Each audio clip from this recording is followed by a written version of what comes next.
Ahí lo tenemos a Pablo Lato, le damos la bienvenida. ¿Cómo estás, Pablo? Buenas tardes. ¿Qué tal? Buenas noches. ¿Qué tal? ¿Qué tal? Buenas noches en España, aquí ya son las 11.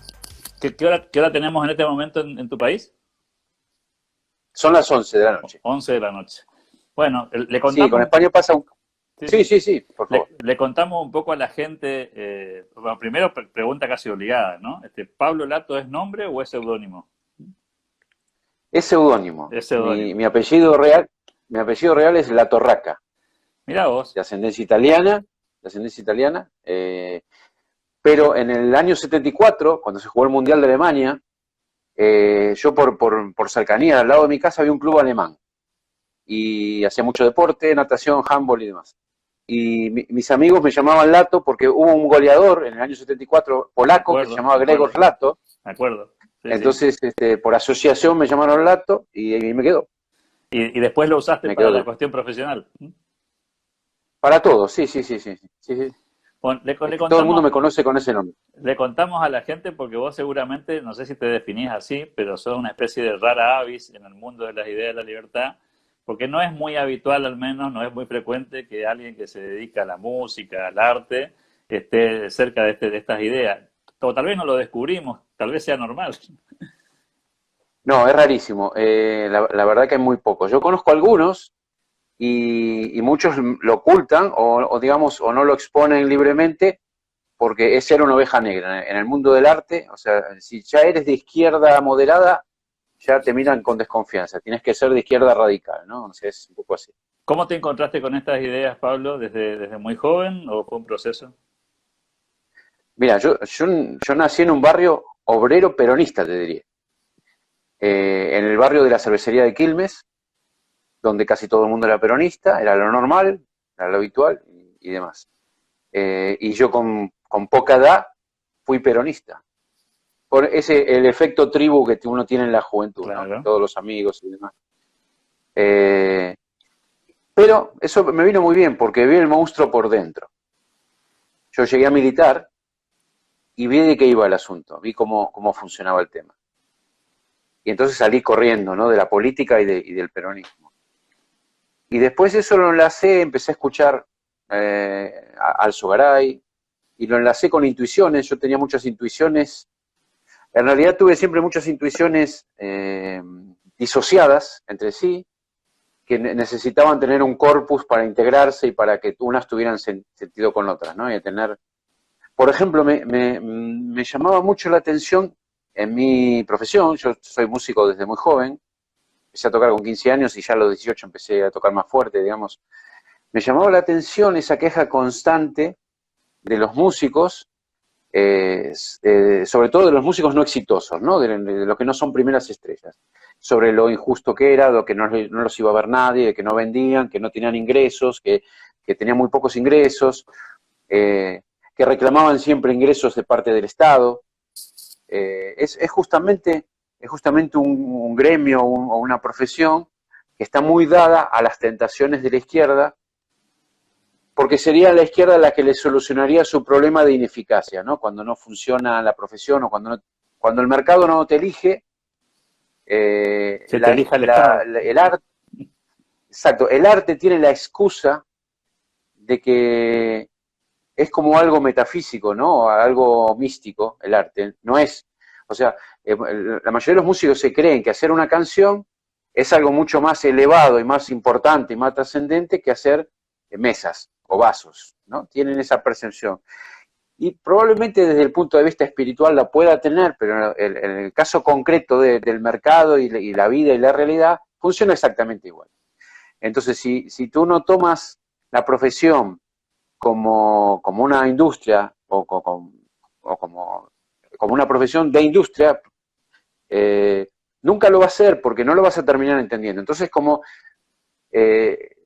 yo creo que el músico es es uno de los primeros que pretendió ser un animal protegido, ¿no?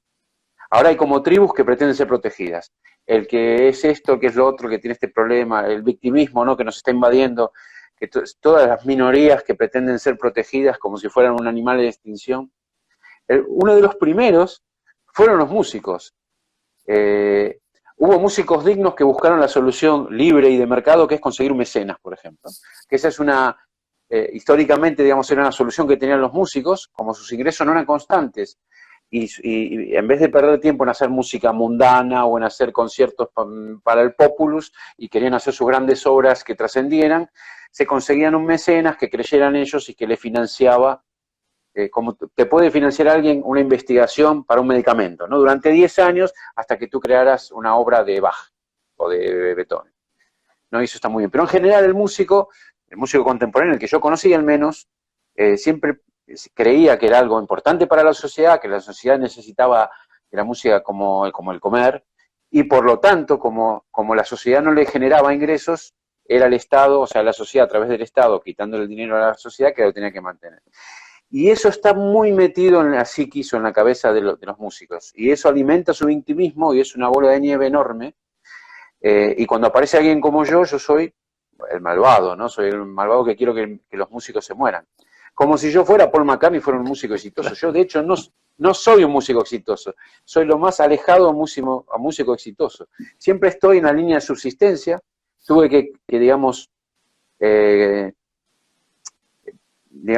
complementar mi oficio de músico con otros oficios. Tuve 28 trabajos en mi vida de otras cosas. Entonces fui músico a tiempo parcial, a veces me fue mejor y lo fui a tiempo total. Tuve buenas épocas, por ejemplo, toqué con Antonio Viravén, el hijo de Morris, en los años 90, en la época del boom de él. Entonces tuve 2 o 3 años muy buenos, de primera liga, de giras, realmente cuando el músico se desarrolla bien. Pero eso me duró poco, como suele durar poco ese tipo de cosas, ¿no? Y después puse estudio de grabación, me fue bien durante 10 años, luego me vine a España y durante 10 años tuve que trabajar de otras cosas porque no podía arrancar con un estudio de grabación, no tenía ni el capital, ni tenía los clientes, ni los contactos y demás. Fui creando ahora, digamos, unas relaciones, luego de 10 años trabajar otras cosas, puse el estudio otra vez, y ahora trabajo en el estudio y tengo profesiones de músico, y más o menos la cosa va tirando adelante. Pero el músico tiene esa percepción de que la sociedad les debe algo, ¿no? Sí, sí. Y eso es un poco...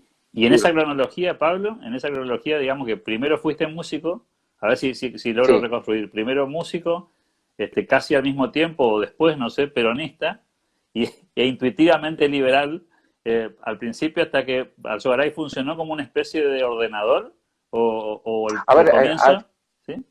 A ver, Alzogaray me prendió la inquietud. Alzogaray lo que hizo fue replantearme si lo que yo pensaba al ser peronista, yo voté a Alfonsín, por ejemplo, voté a Alfonsín y luego fui peronista inmediatamente. Alzogaray me hizo despertar la intuición de si no estaré equivocado, digo, porque hay cosas que dicen que se parecen mucho a las cosas que yo pienso en abstracto. Yo pensaba cosas en abstracto que no coincidían con el peronismo, digamos. Pero el paquete de peronismo bien vendido y demás, yo leí los libros de doctrinarios del peronismo, que yo estaba muy, muy vendido y muy empaquetado para la juventud, ¿no? La juventud es fantástico, cierra todo, parece que todo tuviera sentido. Y Alzogaray me metió el virus, que está de moda, lamentablemente, el virus de la inquietud de pensar que podía estar equivocado.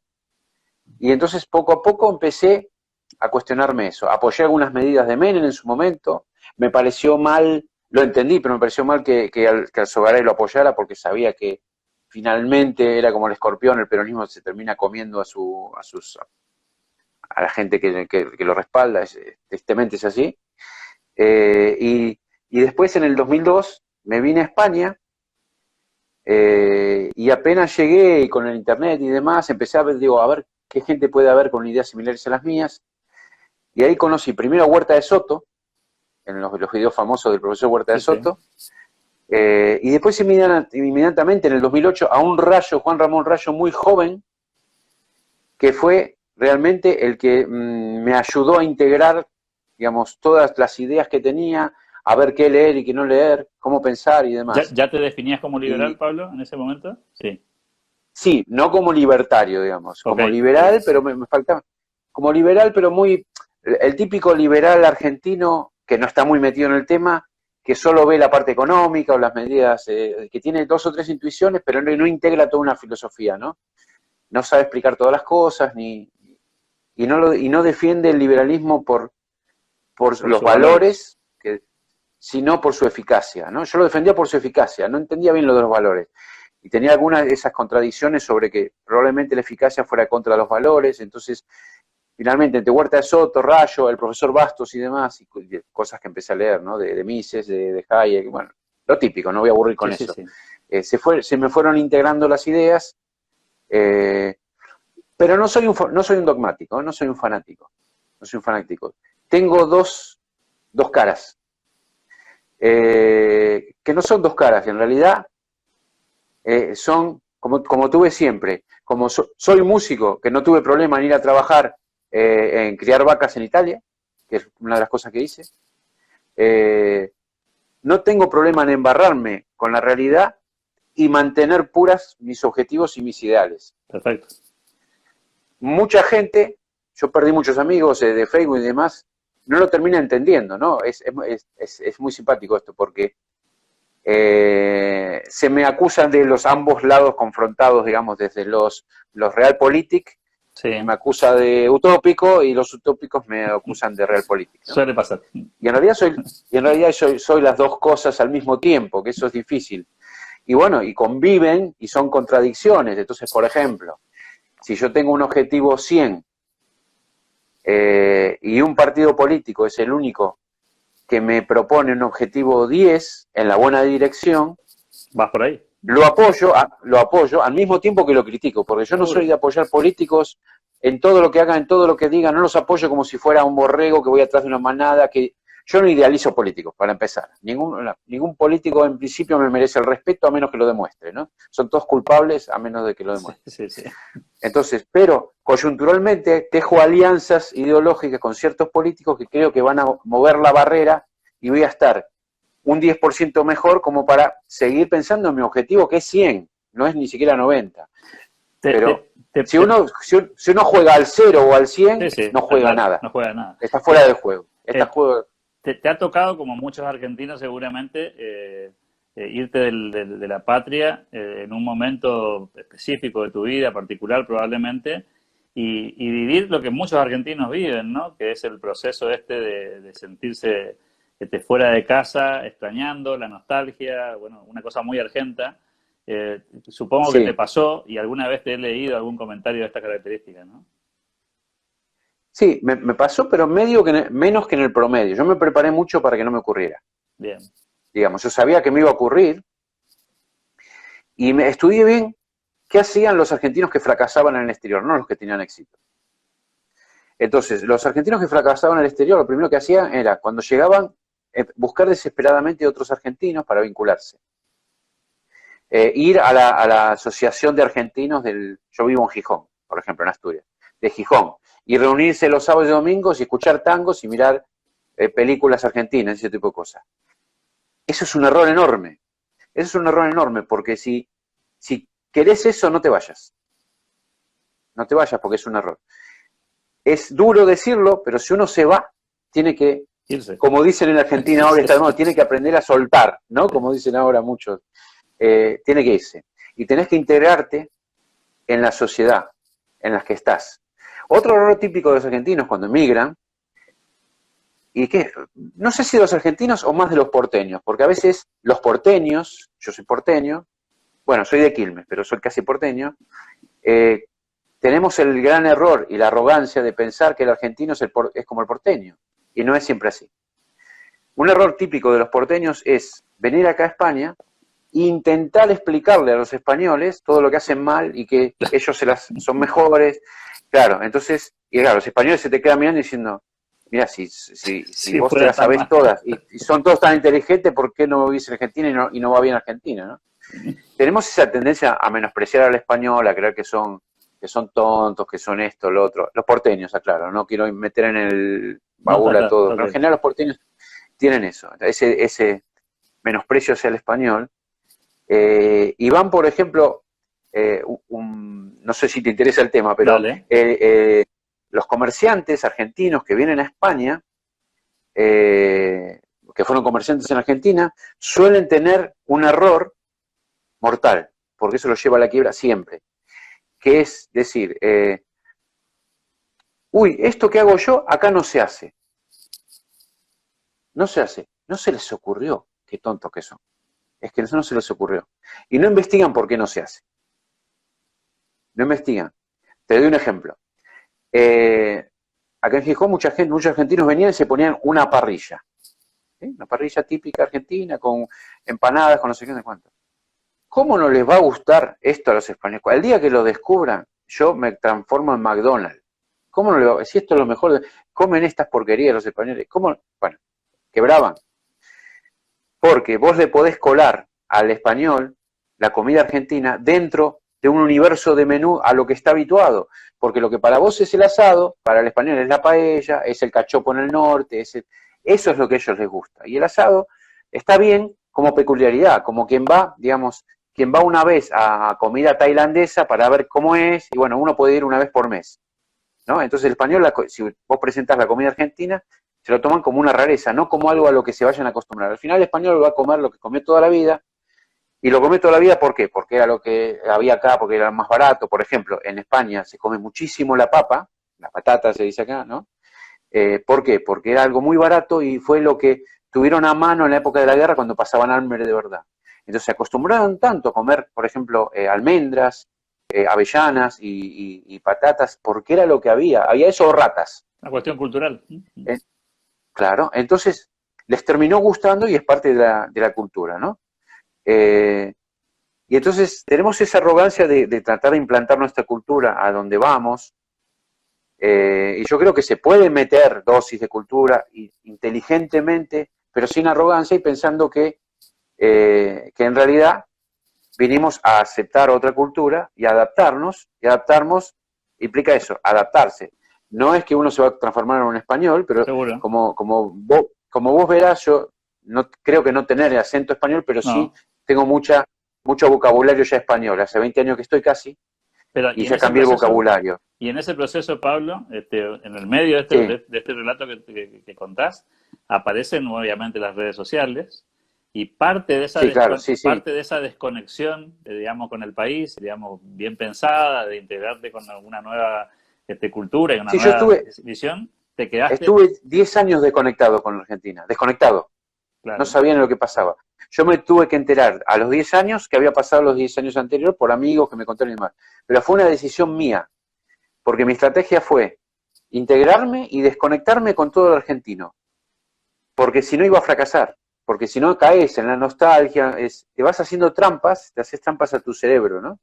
Vas cayendo en esas cosas. Es duro, pero es así, es un poco, cuando vos vas a la guerra, viste que los militares te instruyen de una forma en el que bloqueas ciertas partes del cerebro para que no te paralice el miedo, para que un montón de cosas, ¿no? Es como una instrucción que uno se hace porque sabe que va a una cosa ajena, muy antinatural a lo que es su zona de confort. Entonces yo me preparé un poco así, ¿no? Entonces me desconecté totalmente de Argentina. Pero después aparecieron las redes y fue una oportunidad para reconectarse, entre comillas. Sí, sí, luego de que aparecieron las redes, me volví a conectar. Y me volví a conectar, ¿por qué? Porque no me afecta. Puede sonar duro y les pido disculpas porque va a sonar hasta hostil. Pero los problemas argentinos, cuando estaba en Argentina, me afectaban hasta la salud. Yo estoy seguro de que parezco 10 años más viejo de lo que soy o lo que sea, por los años que viví en Argentina, porque en Argentina te envejece. Yo veo amigos de mi edad que parecen más viejos que yo, estoy seguro que es porque viven en Argentina. Argentina es una trituradora. Entonces, la única forma que tuve yo de vincularme con Argentina sin que me hiciera mal es que no me afectara. Es como relatando una película, ¿sí? Yo ahora me pongo, cuando veo y hablo sobre Argentina, no me pongo taquicárdico. No me... ¿Sabes lo que te quiero decir? Sí, ¿no? sí, claro. Como yo veo que los argentinos hablan en las redes sobre Argentina. Como si vivieran en Argentina. Y están, claro, están exaltados, pero que es lógico, porque todo lo que pasa les afecta. Es que a mí lo que pasa en Argentina, suene mal o no, es que a mí no me afecta. Entonces eso es una carga que te saca de encima y podés verla de otra forma. Que por otro lado yo creo que es interesante porque tener mirada de personas que no están tan metidas en las consecuencias de las cosas que ocurren o en el día a día, sí, te da una por ahí da una visión, sí, sí. no te digo la visión correcta, una No, no. visión suplementaria, tomémoslo así. Algo que complete o que pueda tener Claro, con porque el clásico argentino, digamos, que emigró, es ese que vos describías, que trataste de evitar, que es ese argentino que vive en Europa o en Estados Unidos o cualquier país del mundo Sí, sí, sí, y que sufre con las noticias, ¿no? Se entera que Alberto Fernández dijo A y lo convierte en una especie de tragedia global, exacto, pese a que exacto, vive en exacto. Miami, no sé. Exactamente, sí, sí, si sigue vinculado emocionalmente, al final creo que es más difícil tener una perspectiva diferente. No digo mejor, digo diferente.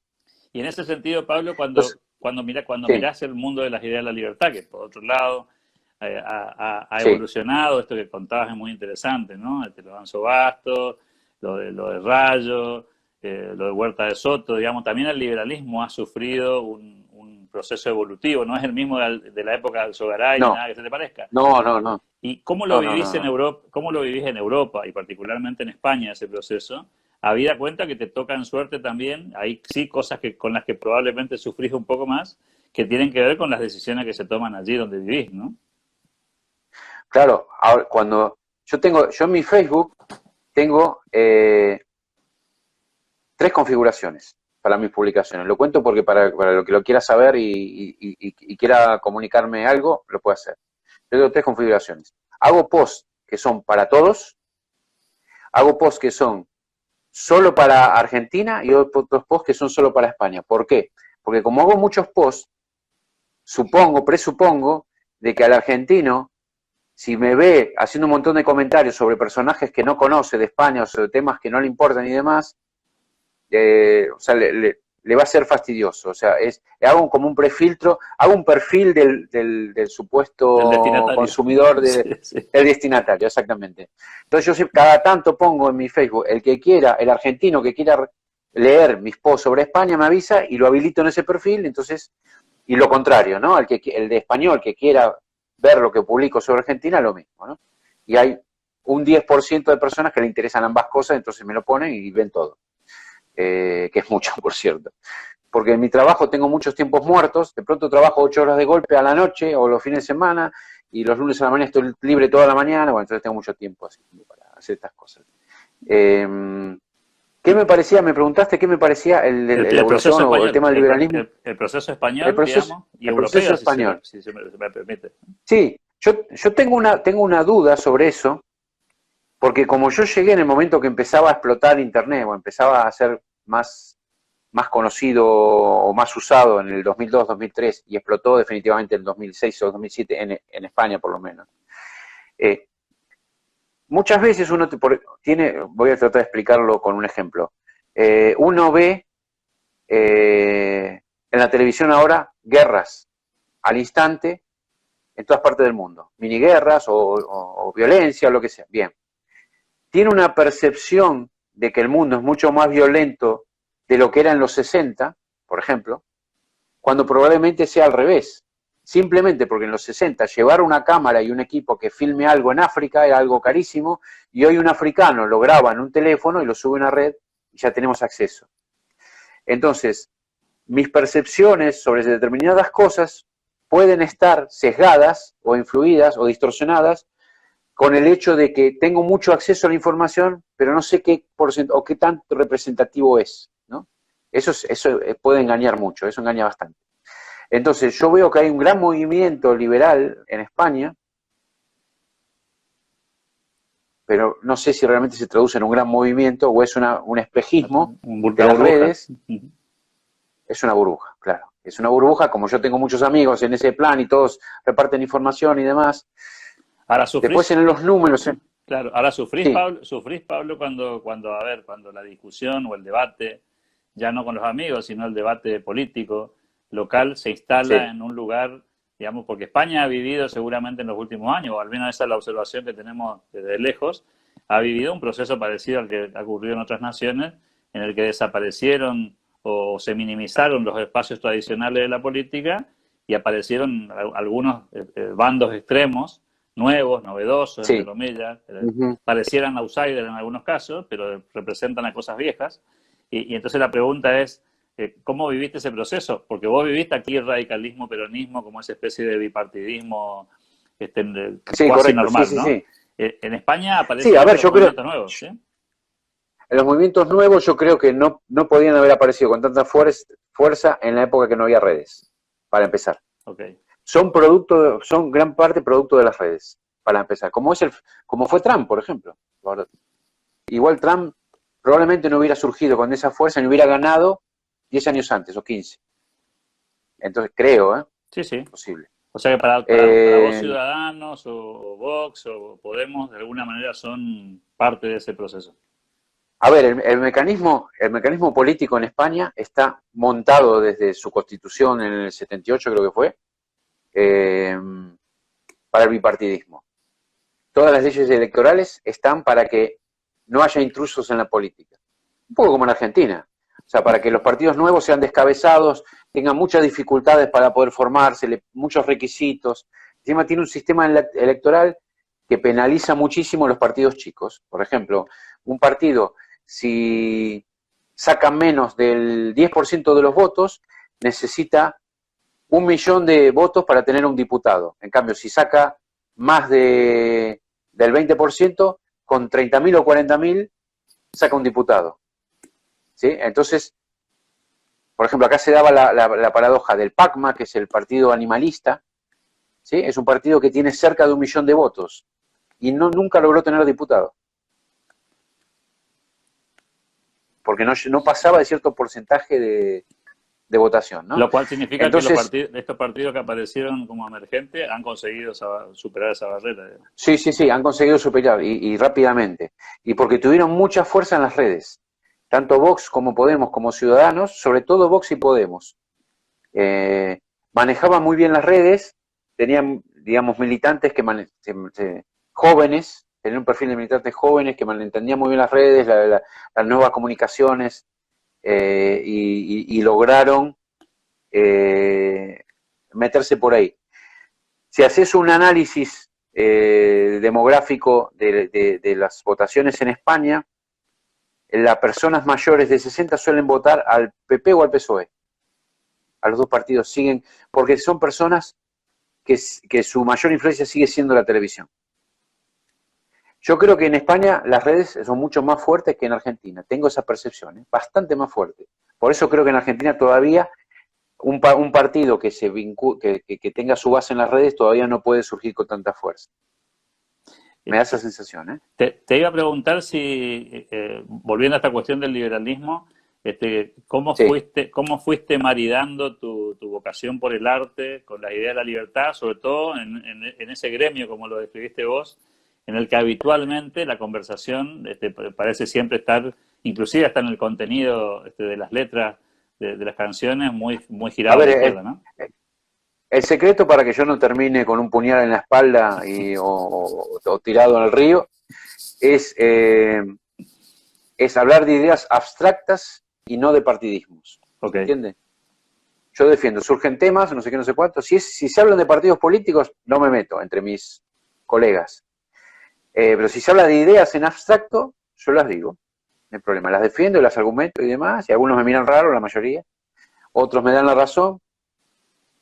Tengo amigos que me dan la razón. Esto es alucinante, escuchar lo que te digo. Le hablo sobre tal tema. Estoy de acuerdo, te hablo de tal tema. Estoy de acuerdo. Te hablo de tal otro. Estoy de acuerdo. Está casi en todo acuerdo conmigo. Me dice, vale, ¿a quién votas? A Podemos, te dice.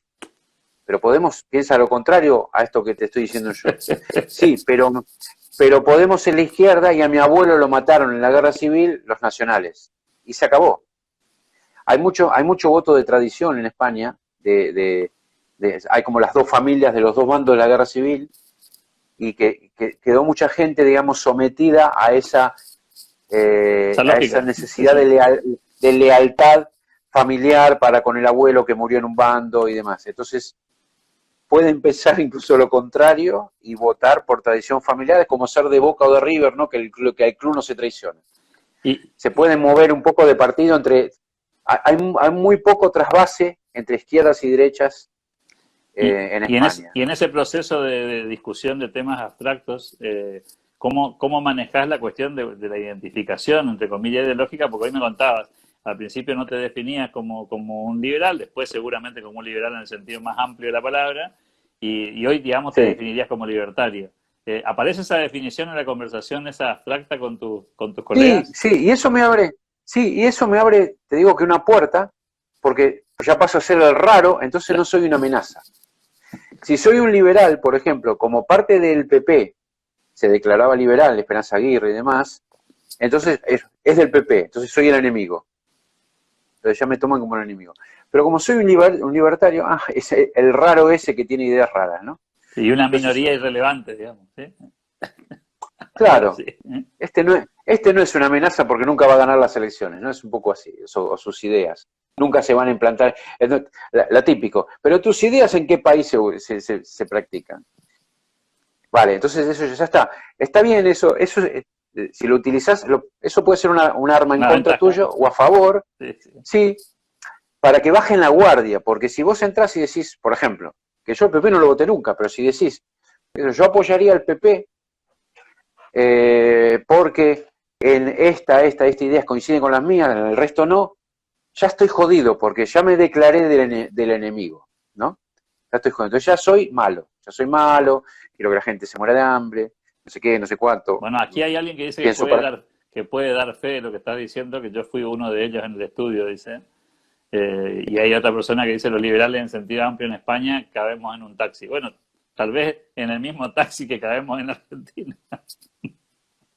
Sí, no, el taxi grande, no somos tan pocos, pero no somos relevantes, está claro. Probablemente no seamos, o sea, no somos relevantes numéricamente, claro. Messi no es relevante numéricamente, ¿sí? Pero puede hacer la No hay diferencia. miles de Messi. Bueno, puede hacer la diferencia, eventualmente. Si juegan, si está en el momento justo, en el equipo justo y demás. No So- digo que los liberales seamos Messi, no, pero quiero no. decir que no siempre lo numérico es lo relevante o es lo que define una situación, ¿no? Ahora, a esta altura de tu vida, después de casi 20 años en España, habiendo transitado y sufrido la Argentina, y pudiendo desconectarte, ¿sos optimista o sos pesimista, Pablo, de lo que pueda pasar allá y acá? Te desdoblo la pregunta. Mm, Dicen que un pesimista es un optimista informado, ¿no? Yo muchas veces me lamento mucho tener tanta información, porque me acerca mucho al pesimismo, estar tan informado, me acerca mucho. Eh, También soy consciente que el pesimismo es la herramienta más eficaz para paralizarte, ¿no? Entonces, eh, así como tomo esta estrategia en los objetivos de mi vida, que es tener objetivos a largo plazo, grandes objetivos y con dificultad, pero mezclarlo con objetivos de corto plazo realizables, porque las personas necesitamos ir cumpliendo objetivos y logrando objetivos para no hundirnos. Entonces tengo que ponerme objetivos menos ambiciosos y pequeños, dar pequeños pasos que alimenten, que no sea pesimista para poder seguir teniendo optimismo en objetivos de largo plazo, ¿no? Pero bueno, soy bastante pesimista. Mi declaración de pesimismo, firmada y certificada, fue el haberme ido de Argentina. Eso es una enorme declaración de pesimismo. O sea, no puedo decir soy optimismo con Argentina. Si hubiera sido optimista, me hubiera quedado. Eso lo siento, pero es que Pero creo pero que ahí te hago no reconocerlo sería engañar. claro, pero ahí te hago una Sí, contraoferta. sí, Te fuiste en una circunstancia, por lo que contaste, el año en el que te fuiste fue un año que también fue una bisagra en Argentina y que claramente sí, un año muy... un año muy Pero especial. ya lo venía pensando Sin duda, durante sin 10 duda, años antes, ¿eh? sin duda. La Sí, sí. pregunta es si apareció algo entre ese momento en el que te fuiste, y voy a profundizar la pregunta, si apareció algo entre ese momento en el que te fuiste y este presente, porque no, para aquel tiempo no había redes sociales, pero tampoco estaban ni los Milei, ni la generación esta de jóvenes que nos acompaña, y que apareció para personas como yo también un fenómeno parecido, ¿no? Apareció hace muy poquito. O sea, estamos hablando Muy poco, de sí. cosas de probablemente A mí 3 años, ¿no? a mí me llama la atención, porque, para bien, me llama la atención, creo que es un fenómeno muy interesante, lo sigo mucho, no estoy informado de todos los detalles, pero lo sigo bastante dentro de lo que se puede seguir desde España, Pero y también mi gran pregunta, mi gran duda es, lo mismo que corre para España, si qué proporción de incidencia tiene eso en tanto, claro, si después el 80% de la gente no está influida por las redes, y esto es un fenómeno, porque es un fenómeno de redes también, ¿eh? Sí, sí. Lo veo como un fenómeno, o sea, los liberales argentinos son muy modernos, se manejan muy bien en las redes, no sé qué, no sé cuánto, pero después vos vas, te pones en el medio de Wilde a hablar sobre Milei y yo creo que no lo conoce nadie. Seguro. O sí. O tal vez ¿Por qué? lo conocen, porque con pero... suerte ven. Sí, lo conocen porque le gritó a tal o a cual o alguna cosa así. Milei sería, saquemos a Milei, porque sería probablemente por su perfil un poco más farandulesco, no lo digo peyorativamente, soy súper fan de Milei, pero tiene un perfil farandulesco, es el único que puede encajar en esos programas, digamos, lo pueden llevar un poco porque levanta el rating, porque como es apasionado y demás, bueno, eso es un hecho, eso, y le funciona a él, muy bien, lo bien que hace. Pero quitando a Milei, al resto, yo no sé qué tan conocidos son y qué tanta influencia tiene en la sociedad, justamente, porque al final en la sociedad, la Argentina, yo la sigo viendo lamentablemente una sociedad todavía medio primitiva, que depende del puntero, en ese es un poco, se quedó en el tiempo, así como su economía la veo enormemente primitiva, veo que las dificultades, las cosas que se discuten, ¿no? Sobre temas que todo el mundo están solucionados y nadie discute, se siguen discutiendo cosas de los años 70 en Argentina, parece perdida en el tiempo, en ese aspecto. En el tema político también la veo así, muy caciquil, muy del viejo estilo, muy de la vieja política, y aunque tenga islas esperanzadoras, como es el movimiento libertario en Argentina, que tiene otro perfil y qué sé yo creo que va a faltar mucho. Me veo optimista en el largo tiempo, no en el corto, si te gustaría un poco esa definición. Sí, porque además... A ver si... Soy pesimista en el corto y optimista en el largo. Bien, es un punto porque tal vez vos y yo formamos parte de la misma generación, esa que en los 80, digamos, parecía tener algún viso de posibilidades porque se llenó River, porque la UCD y esa alianza de centro consiguieron un número significativo de votos, porque las tendencias mundiales también iban un poco para ese lado.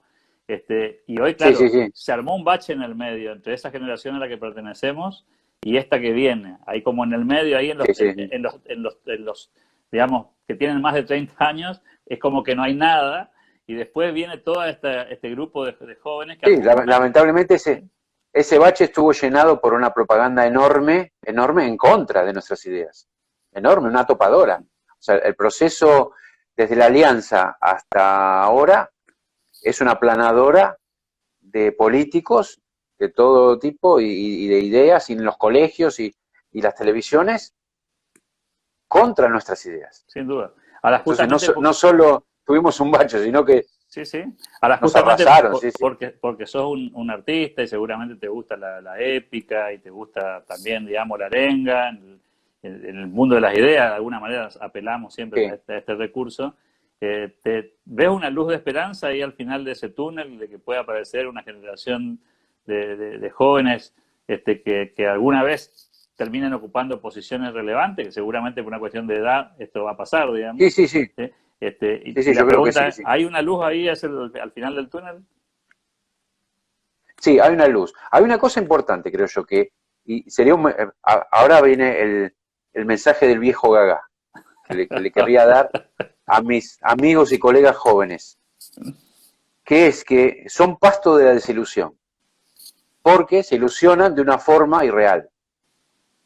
Entonces, cuidado, que está muy bien la intención de construir y idealizar posibilidades y cambios, está muy bien, pero el autoengaño no está bien, se termina autodestruyendo. Entonces, es bueno jugar como creo que se debe hacer en dos partidos simultáneos. Bien.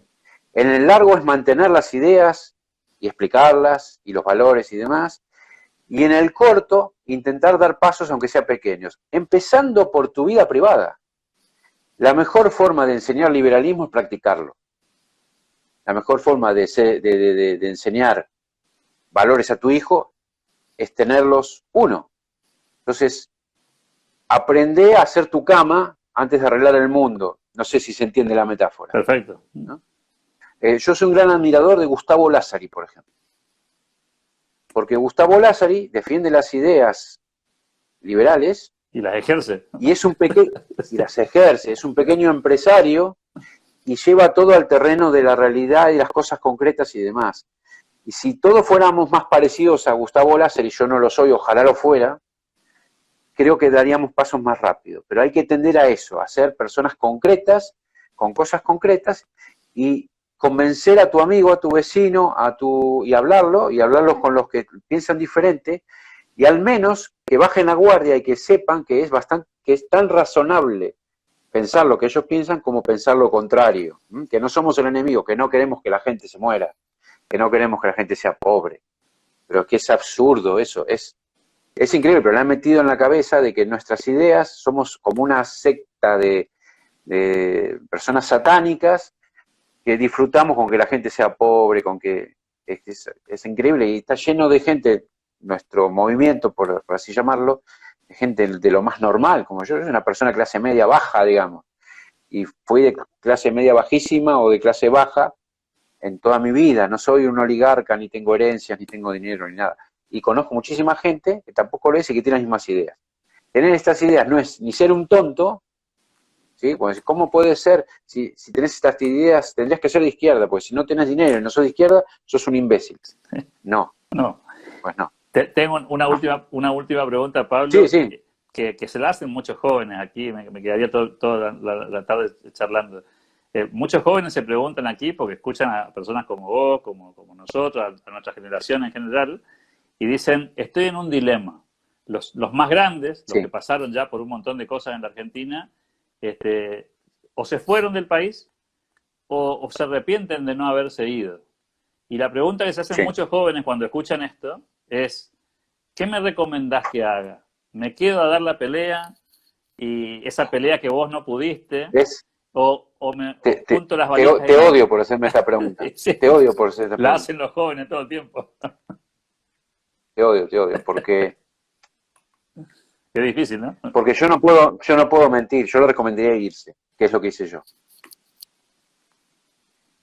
Pero me parece muy mal que yo esté dando este mensaje en tu espacio No, ¿por qué? para la gente que prefiere quedarse o que no puede irse. Pero yo, sinceramente, si fuera mi hijo y está en Argentina, o mi hermano, yo le recomendaría irse. No porque Argentina no pueda tener futuro, sino porque probablemente no tenga futuro en su ciclo vital. Es fuerte, Por ejemplo, pero si a mí me dicen que si Argentina va a tener futuro dentro de 80 años, a mí lo siento, pero es que a mí no me sirve porque yo tengo 55. Entonces, si alguien quiere esperar, lo puede hacer y me parece digno y razonable, pero a otros por ahí no quieren esperar. Al final, el mercado de las ideas o de los países también es un mercado y uno termina eligiendo el producto que va más con uno y el que lo hace más feliz. Y si uno puede ser más feliz en otro país sin esperar, sufriendo 40 años como esperé yo me fui casi a los 40 años, no es fácil, yo recomendaría no pasar por ese trance. Yo estoy arrepentido no de haberme ido, sino de no haberme ido antes, más joven. Qué linda pregunta la que hace alguien acá, ¿no? Dice, ¿y para gente de 50 qué decís, Pablo? Porque la pregunta mía era por los jóvenes. Ahora, ¿qué me recomendarías a mí, por ejemplo, que vivo en Argentina, que tengo más de 50, y que también No, pero me a planteo ver, todos yo los creo, días? Es que me planteo todos los días lo yo mismo. creo que, y lo estuve cometiendo hasta recién, yo creo que es muy arrogante recomendar porque necesito toda la información y no la tengo de cada caso. Seguro. Entonces, si recomendás en forma generalizada, es probable que esa recomendación sea útil para el 10% de los que escuchan la recomendación, pero para el otro 90% sería un desastre. Entonces yo tendría la culpa. ¿Se entiende lo que quiero decir? Sí, sí, sí. Entonces habría que ver caso por caso. Yo al menos diría que intenten valorar, irse, averiguar muy bien, y como uno tiene que intentar todas las opciones dentro del país, también una de las opciones es fuera del país. Pero me quedo con tu... Ahora, la cosa, sí. Me quedo con tu anécdota del comienzo de la conversación, ¿no? Si te vas a ir, andate. Es decir, si te vas a ir para volver, o si Sí. te vas a ir para extrañar, o si te vas a Sí. ir para Si sufrir. tenés dudas si tenés dudas, no te vayas. Porque es muy duro, ¿eh? Es difícil. Y Eh, tenés que mentalizarte mucho. Es como lo expliqué al principio, es como mentalizarte para ir a la guerra. Tenés que bloquear ciertos estados emocionales para poder subsistir y salir adelante. Porque es que si no es imposible. Si no te come la nostalgia, porque se lo vi a muchos amigos argentinos volverse. Desde 2001, de los 10 que conocía yo que vinieron, quedé yo solo. eh, Perdón, 2. me, me- Los demás me- volvieron. Me gustaría terminar esta entrevista con una reflexión positiva y obviamente escuchar la tuya en el cierre, Sí, que tiene que ver con que la tecnología y probablemente el capitalismo nos ha dado la oportunidad de compartir una entrevista contigo a la distancia, pero también nos da la oportunidad de algo que no podíamos hacer hace 15 años o 20 años cuando te fuiste, que es que se puede seguir dando la batalla por las ideas y se puede seguir contribuyendo con el país en el que uno ya no está más físicamente, exacto, porque la tecnología nos exacto, permite dar sí, la sí. batalla todos juntos, ¿no? Exactamente. Yo me aporte, yo supongo, no soy consciente, pero supongo que algo de culpa, tendré algo de culpa, me sentiré algo culpable de haberme ido. Porque yo creo, honestamente, ojo que hay muchos que me agreden o me critican por lo contrario, como diciendo, bueno, vos te fuiste, no tenés que opinar más, y como... Y yo creo, también puede ser soberbiamente o arrogantemente, que mis opiniones contribuyen a hacer una Argentina mejor. Mirá qué enormidad, porque es una tontería lo que estoy diciendo. Pero en algún punto tengo esa ilusión de estar ayudando, ya que no puedo ayudar estando, estar ayudando con algunas cosas desde afuera, cosas marginales, no cosas muy chiquitas, pero bueno, de estar ayudando. Por ejemplo, desenmascarar a Marcelo Longobardi, que da muy mala información sobre España y sobre Europa en general. Tengan cuidado. Pablo Lato, gracias por tu tiempo. Sí. Valoramos mucho tu generosidad y la disposición para conversar con nosotros en la tarde de hoy, tarde-noche Ha para sido un ti. gustazo. Y ojalá que nos volvamos a encontrar pronto. Te mando un abrazo gigante y un gustazo por haber podido Un venir. abrazo y gracias por hoy. Hasta luego. Un abrazo y hasta pronto.